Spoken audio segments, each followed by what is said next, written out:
I was like, oh, so y'all wanted to sideline me last movie? Let me go ahead and show you what you was missing so you could put some respect on my name.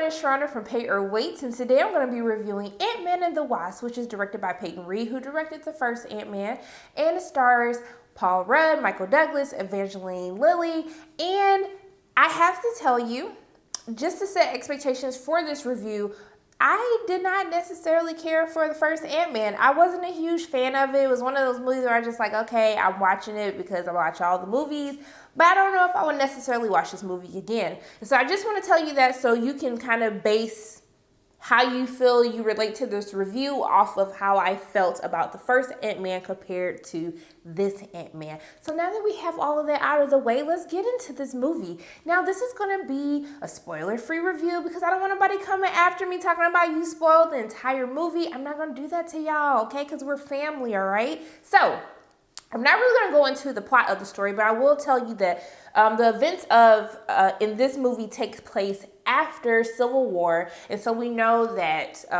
Scott was basically on house arrest due to him violating the treaty that was signed in Civil War, and so basically he's just been chilling in his house, y'all, until there is a mission that comes along and where he has to help both Hope and Hank on a sort of a rescue mission, and that's all I'm going to say about it. And so basically, we just go through everything that goes right, that goes wrong, and gets them to where they need to be.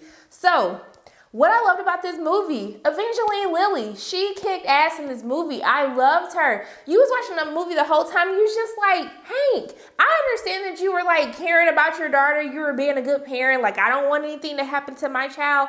But I was watching her kick ass in the action scenes that she had, and I was just sitting there like, so why was we messing with Scott in the first place if we had Hope this whole time? Because she did the damn thing. She was great to watch on camera. I almost forgot that it was even, the movie was about Scott Lang because she was just so badass in it. She was one of my favorite parts of the movie. I absolutely loved her. I love the chemistry that she had with Paul Rudd. Normally, I do not care for any type of romance in superhero films because I'm just like, do we even need it? But I felt like how they played on the dynamics of their relationship worked very well in this film, and it wasn't overdone. It was just right, and it was actually believable between the two of them. Now, another relationship that I have to talk about, which was so freaking cute, was the relationship between Scott and his daughter, Cassie. She is so adorable, and the adventures that they were having together in the course of the film, as you see that their relationship has evolved since he's been out of jail, it was just so cute. It was like the father-daughter relationship that everybody would want, minus your dad being like a criminal. They were just freaking adorable in the conversations that they had with each other. I was just like, I want more of this, and they gave me enough, but I still wanted more because they were just so cute. So that's pretty much, I want to say that those are the two main things that I absolutely loved about this movie. Outside of that, I will also have to say that their use of technology throughout this film, how they decided what to make big, what to make small, and how that fitted into the action sequences, I really enjoyed that. They really upped the ante on it, and I think that the props that they used, everything was well done. And you've seen some of the scenes that I'm talking about, especially those that were in the trailer that involved the little Hello Kitty pet stick. But yeah, so I thought that was pretty cool as well. Now, what I will have to say for some of the things that I did not enjoy about the film, and I love Michael Pena as Luis. He was hilarious in this movie. He tells another crazy story that I'm pretty positive everyone would absolutely enjoy. But as for his other friends, I think his other two friends are Dave and Kurt.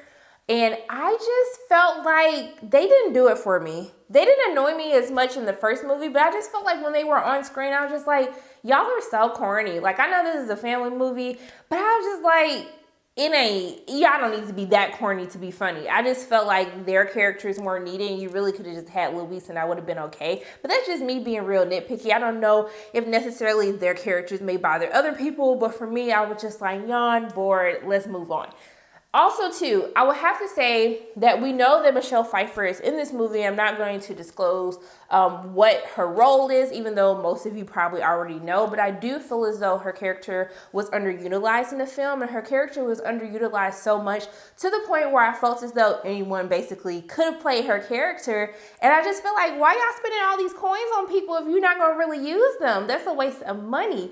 But I forgot another great pro to this film, and that was Ghost. So Ghost is one of the, you could call him a villain to me. She was a villain in the film, and until you learn more about her backstory. And I really loved the use of her powers, and also them diving deeper into her story on how the powers that she has, how it motivates the arc that she has within this movie. Now, there's another villain who I'm not really going to talk about because I didn't really care for this villain.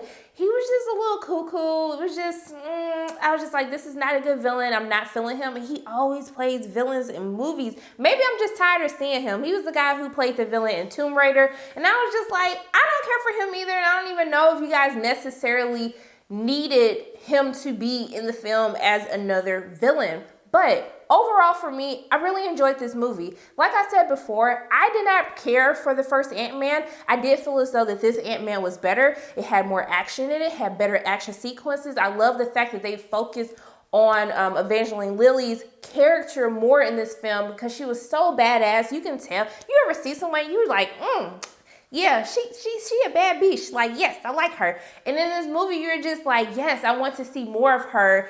And I thought her character was like cool, calm, collected. She was gorgeous.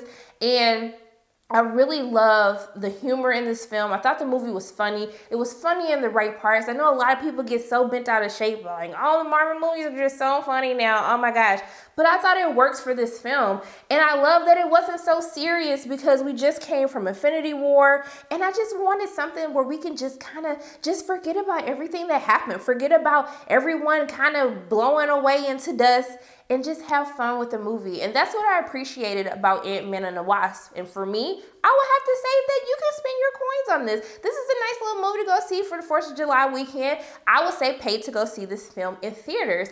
Now, I also want to let you know that I did have the chance to see this movie in IMAX 3D, and I would definitely recommend that you can go see it in IMAX 3D. I think it's okay to spend your money on it. Me personally, I'm just not an overall fan of watching movies in with the 3D glasses. I just don't like stuff touching my face. I'm just weird. What can I say? It's my preference.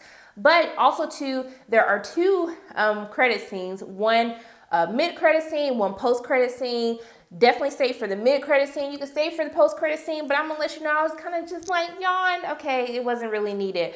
But those are my thoughts on Ant-Man and the Wasp. As always, my name is Sharona from Pay or Wait. And if you like what you saw today, make sure you hit the like button, hit subscribe, share this video with your friends, and I will see you soon.